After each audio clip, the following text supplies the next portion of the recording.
Hello. We are about to start our parent invitation video. This video really um, explains what we're trying to do with this renewed program, how this program is meant to really reinvigorate the faith life in your home and to prepare your children for such a beautiful, wonderful time in their life. And I ask that after this video plays, please do not click out too quickly because I'll be pulling up what the curriculum looks like in the digital format. So what the digital book looks like and how it's going to look when you're going through the curriculum with your children. So please don't quick exit right after the video ends because this file will continue on to that other part where I am going through the digital book with you. But enjoy this parent invitation.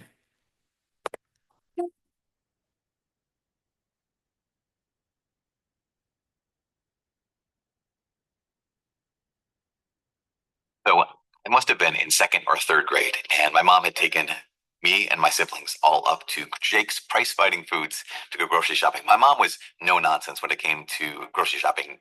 A, because we were six kids and she was on a very tight budget. And B, because we were six kids and she was very efficient. So it was in, was out.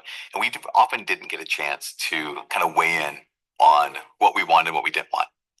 Well, at one point, we're at the grocery store, and I saw this thing. It wasn't like a game, but it was like a Spider-Man peel and stick kind of a set up a scene kind of a situation. I really liked it. Who didn't like Spider-Man? I was second, third grade. Of course, you love Spider-Man. And I took it off the shelf and I brought it to my mom and I said, "Mom, can I have this?" And with very little deliberation and a lot of urgency, she said, "Nope, put it back." So of course I put it back. But it just had a hold on me, right? This stupid Spider-Man peel and stick thing. Just I couldn't let it go. So as we went through the rest of the aisles, my mom's walking up to the cashier. I kind of circle back and I go back to that shelf and I take the Spider-Man peel and stick thing and put it underneath my t-shirt. And I made it past the cashier and I made it past my mom and made it all the way home. I waited for a little while and went into one of the bedrooms and I began to open it up. And I became very clearly aware of someone standing in the door. It was my mom and she meant business. She looked at me and she said, "Is that what I told you you couldn't have from the grocery store?" And I just said, "Yes." And she said, "Okay, take that with us. We're going back to the grocery store." Got in the car and she drove back. And I can, I can't describe how I was feeling. I mean, I was sweating bullets. My heart was racing and my stomach was doing flip flops. I'm like, "What are we going to do?" She said, "You're going to walk up to the cashier. You're going to tell her what you did. You're going to give it back." Okay. I said, "Well, what's she going to do?" She said, I don't know what she's going to do. Here's what you're going to do. You're going to walk up to the cashier and you're going to tell her what you did. You're going to give it back." So she walked me to the door. She stopped there at the door. She made me walk those last 10 feet or so. The cashier, and I waited for her to look at me and realize I was standing there. And I held out this Spider-Man peel and stick thing. Said, "My name is Mike Schmitz, and I stole this." It took her a second to kind of put it together and figure it out. She said, "Okay." She took it from me and she said, "Wait here. I'm going to go talk to the manager, see what he wants to do about this." So she walked over to the little manager's office, and there's a little window. I could see her talking to the guy. Pretty soon she comes back out. She said, "Okay, the manager says that you can go and told me to tell you not to steal anything again." I was so relieved. I mean, I did get in trouble after this. That wasn't the end, but at least my second grade self wasn't going to jail, which I was very relieved about. I think about that. I think about that scene. Think about that day pretty often. It happened almost a lifetime ago. But I realized that that day changed my life. I remember feeling so guilty. And I remember feeling so busted, right? Like so caught. I mean, I had done things wrong before. Obviously, my parents knew I messed up. My siblings knew I messed up. But this was one of the first times someone else knew. This was one of those first times where I realized other people knew that I wasn't a good kid, right? Other people knew that I had the capacity to do the wrong thing. I had the capacity to steal. As I said, "My name's Mike Schmitz, and I stole this." I've heard it said that guilt is when you know that you violated some standard. And shame is when you know that someone else knows that you violated some standard. And that day, there was some shame to look that woman in the eye and to acknowledge what I had done.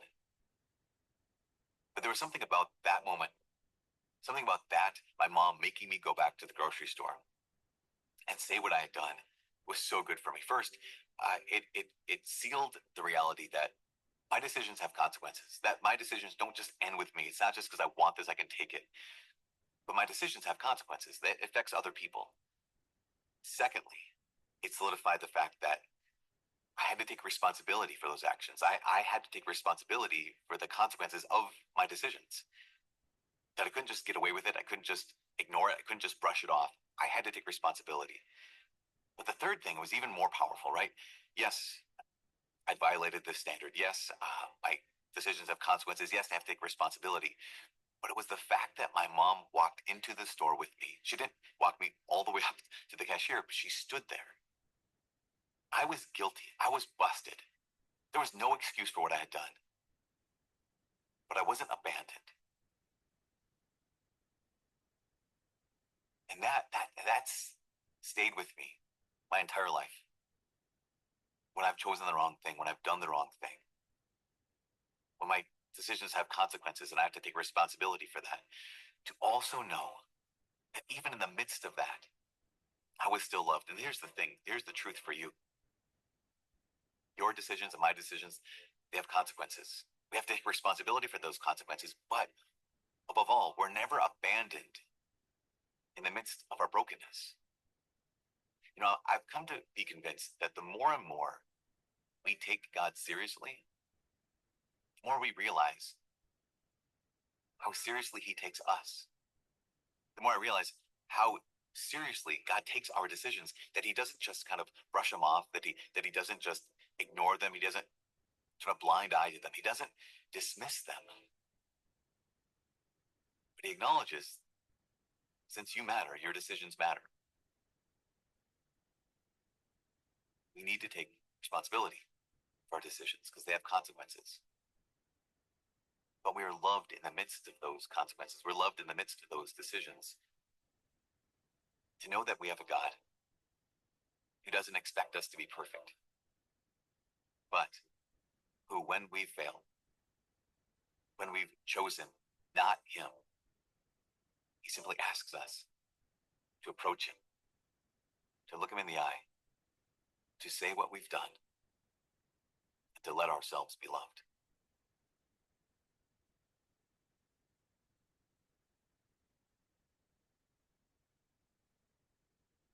Think about how you felt when you saw your child for the first time, when you heard them cry for the first time, or you saw them smile for the first time, or you held them in your arms for the first time. Aren't those such incredible moments? And aren't we so fortunate to be chosen as parents by God, either biological or adoptive, to care for these eternal, beautiful souls? When I met our oldest son for the first time, I was proud, I was overjoyed, but it also felt a bit surreal. All of a sudden, I realized that this little beautiful human being was completely dependent on my wife and I, and how we would choose to raise him and shape and mold him would impact the rest of his entire life. I long for my sons to know how much they are loved by God, to know their identity in the heart of Christ, and for them to know that their value and worth is not dependent on their achievements in this world. I want to instill in them a foundation of trust, of mercy, and of forgiveness. And in order for them to experience that, we as parents have to set that example ourselves.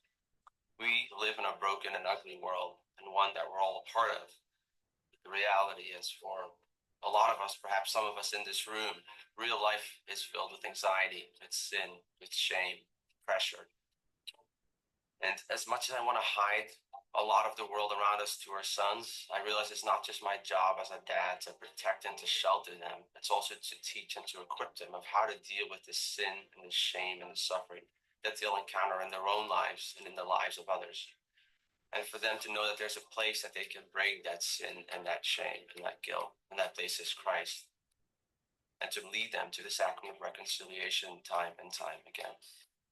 And right now, you are embarking on a beautiful new journey with your child as they prepare for the sacrament of reconciliation. We are all a part of the family of God. We are all children of God. This isn't some cliche. This is an indelible mark on our souls that was given to us at baptism. And mercy is such a core part of the everyday life of a family. It's a core part of our everyday life together. And so often I talk with other Catholics who share with me, and Catholic young people who share about what we have to do as Catholics. Like there are these boxes that we have to check, and we have to do this, and we have to do that. And everything changes when we rearrange our thinking to see what we get to do. That the sacrament of reconciliation is a gift that we get to participate in, that your child will now get to participate in as well. For them, in their own heart, to receive the love and mercy and forgiveness of the heart of the Father is such a powerful thing that will transform their lives. And we invite you to be part of that journey and to really think back to that core question of why are you here? What do you want for your children? We know that in the midst and in the craziness of life and the chaos that goes on in family life with getting the kids ready to go to school or go to church or wherever you're going, to help them with their homework, shuttling them off the sports practices and so forth, that faith can kind of get pushed to a back burner or, something that's forgotten or only practiced on Sundays. But we want to invite you to really embrace this journey of preparation that your child is going through. There will be many opportunities for you to engage with your child's heart on this road of preparation for the sacrament of reconciliation. And we invite you to embrace those moments with joy in knowing how special and how sacred this sacrament will be for their lives as Catholics.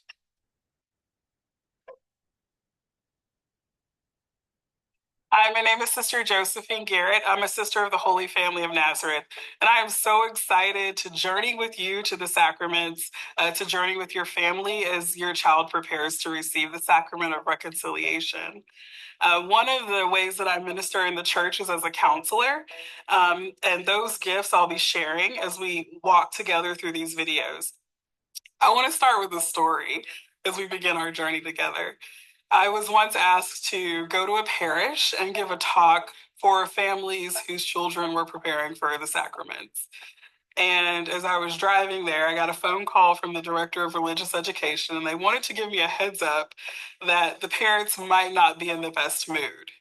And I learned that the pastor had required the parents to also receive catechesis while their children were receiving catechesis for the sacraments. Some of the parents hadn't been to a catechesis class since their own confirmation. And so they told me I might be met with a little unhappiness. And to top it off, the topic of my talk was authority in the church. And so as I stood before those parents, and really I have a heart for parents, I have a heart for you. What came to me was not to talk about authority in the church from the perspective of the magisterium, but the authority that flows into your family from God the Father through the magisterium and right into the heart of your family life as parents. And so there is an authority that you have as parents. And I know sometimes that authority can be overwhelming for us, and it can bring up fears and worries that we might fail. But that authority is also your source of strength, your source of grace, and it is not something to be afraid of. So as we journey together, that's my hope, that you will joyfully embrace the authority that has been entrusted to you by God to raise your beautiful children and to return them to God through a life in the sacraments. There's more good news that I have for you. Your family doesn't have a mission. Your family is a mission. Your family is a unique and unrepeatable mission in the church. So I'm excited. We're going to go forward together. We're going to help you to enrich this mission that God has entrusted to your family. We're going to go forward together and help you be confident in the authority that God has entrusted to you. To just renew, I hope, in you a love for the sacraments for yourself and also for your children. I'm so grateful to you for being intentional about preparing your children for the sacraments, for coming to the church and asking for this preparation. There is the quote that I love that has been attributed to Pope St. John Paul II.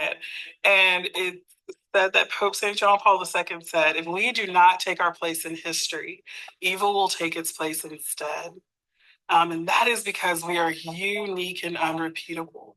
So, the mission that has been entrusted to your family, the church, more than anything, needs each family to show up for that mission, predominantly and mainly to show up in the sacraments.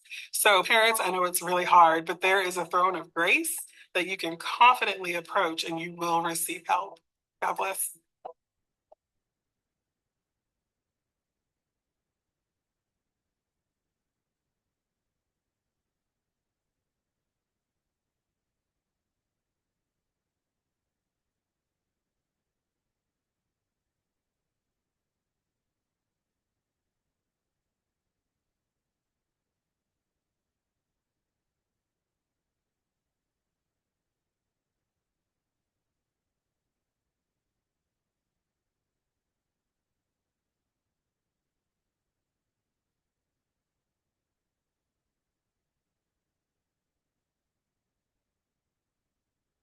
Okay, so we are going to look at what the online curriculum looks like.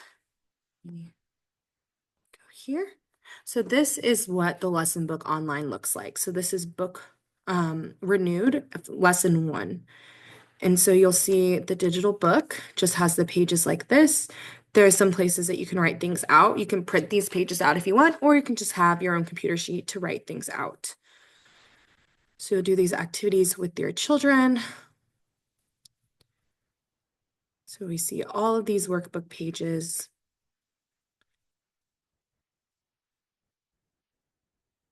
And you'll get to your check your understanding.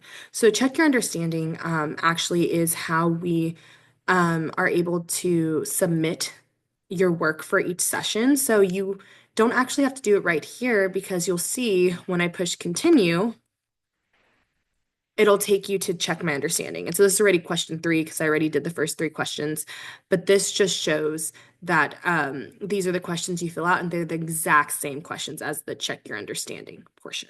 So you don't have to worry about it there. When you go to the continue, it'll take you to the check your understanding. And also when it asks you to, oh, it's time to watch your video, you just click here. So where I clicked was, let me go back, in case you didn't see that, where I clicked was these 3 lines. And you'll scroll here, we're in lesson 1. And when it tells you to watch the video, it'll have your video lesson here. And you'll click that. And you can go back to any section through here. You can go back to opening prayer, the lesson book, the check your understanding, which is where it actually asks you to fill out those questions. Then we have work it out, take home activities, and then which you don't have to worry about because you guys are doing this all at home. And then closing prayer. And that's what each section looks like. So we look at the next section. We'll start with opening prayer, continue to the workbook pages, continue to the questions.